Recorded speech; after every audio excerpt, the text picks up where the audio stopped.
नमस्कार मित्रों, बात है 10 अप्रैल 1912 की। आरएमएस टाइटैनिक दुनिया का सबसे बड़ा और सबसे लग्जरियस जहाज अपने ज़माने का अपने पहले सफ़र पर निकलता है। ये जहाज साउथहैम्पटन इंग्लैंड से न्यूयॉर्क जा रहा है। इसके अंदर हर एक तरह के लोग बैठे हैं, बड़े बड़े एक्टर से लेकर इमिग्रेंट्स तक जो अमेरिका जा रहे हैं एक बेहतर ज़िंदगी की तलाश में।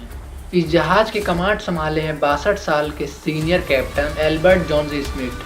पैसेंजर में, पब्लिक में और मीडिया में बहुत एक्साइटमेंट है इस जहाज़ को लेकर, क्योंकि ये दुनिया की सबसे बड़ी शिप 269 मीटर की लंबी और 50 मीटर से भी ज़्यादा ऊंची। इसमें जो लग्जरी इस्तेमाल की गई हैं दिल दहला देने वाली हैं। उस जमाने में इस शिप को बनाने की लागत लगी थी $7.5 मिलियन।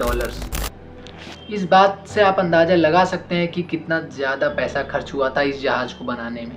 शिप के अंदर की फैसिलिटी इतनी हाई क्वालिटी थी कि किसी 5 स्टार होटल को भी पीछे छोड़ दे। और तो और जिस तरह के सेफ्टी फीचर्स का इस्तेमाल किया गया इस शिप को बनाने के लिए, इसीलिए इस जहाज को अनसिंकेबल जहाज माना जाता था।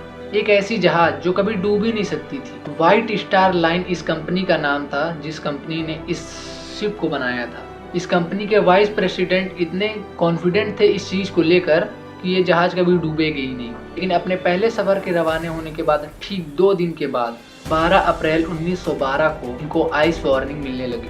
यानी कि जिस अंटार्कटिक ओशन को पार करके ये न्यूयॉर्क की ओर जा रहे थे वहाँ पर आइस मौजूद है। इतने बड़े बड़े बर्फ के पहाड़ जो खतरा है इस जहाज के लिए। इन वार्निंग को सुनने के बाद टाइटैनिक अपना रूट 2 बार बदलती है, लेकिन स्पीड कम नहीं करती। 2 दिन बाद 14 अप्रैल 2012 को 7 और आइस वार्निंग दी जाती है, लेकिन कैप्टन स्मिथ और उनके क्रू इस वार्निंग को नज़रअंदाज कर देते हैं और टाइटैनिक की स्पीड कम नहीं करते हैं। धीरे धीरे सूरज ढलता है और रात हो जाती है। तापमान -डिग्री हो जाता है। इस 14 अप्रैल के रात के बारे में एक बहुत खास बात है कि उस दिन चांद नहीं निकला था। बिना चांद के कोई चांद की रोशनी नहीं थी, इसलिए विजिबिलिटी बहुत कम थी उस रात। जहाज के ऊपर एक क्रोन नेस्ट होता है, एक छोटा सा प्लेटफॉर्म जो बहुत हाइट पर होता है। लुकआउट पॉइंट कह सकते हैं इसे। यहाँ पर किसी को बैठा के रखा जाता है ताकि नज़र रखा जा सके कि जहाज के आगे क्या आ रहा है। और जो बंदा यहाँ पे बैठता है उसे बहुत ठंड का सामना करना पड़ता है।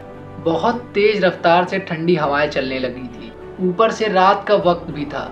जो इतनी तेज ठंडी हवाएं चल रही थी उनके वजह से आंख में आंसू भी आने लगते हैं, जिसके वजह से देखना आगे और भी मुश्किल हो जाता है। रात के 11:39 पर फ्रेडरिक स्प्लीट नाम का बंदा जो वहाँ पर बैठा है अचानक से अपने सामने देखता है कि बड़ा सा आइसबर्ग आ चुका है। जल्दी से 3 बार घंटी बजाता है ताकि नीचे बैठे लोग सुन सकें, और फोन उठाकर कॉल करता है ऑफिसर को ब्रिज पर और चिल्लाकर भी कहता है कि हमारे सामने एक बहुत बड़ा आइसबर्ग है, जल्दी से जहाज को मोड़ो।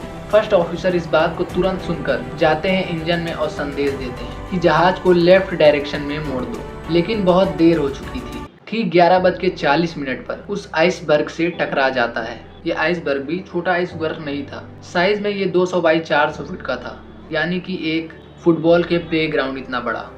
तो ये मेरी शॉर्ट स्टोरी टाइटैनिक के ऊपर आपको कैसी लगी कमेंट में ज़रूर बताएं।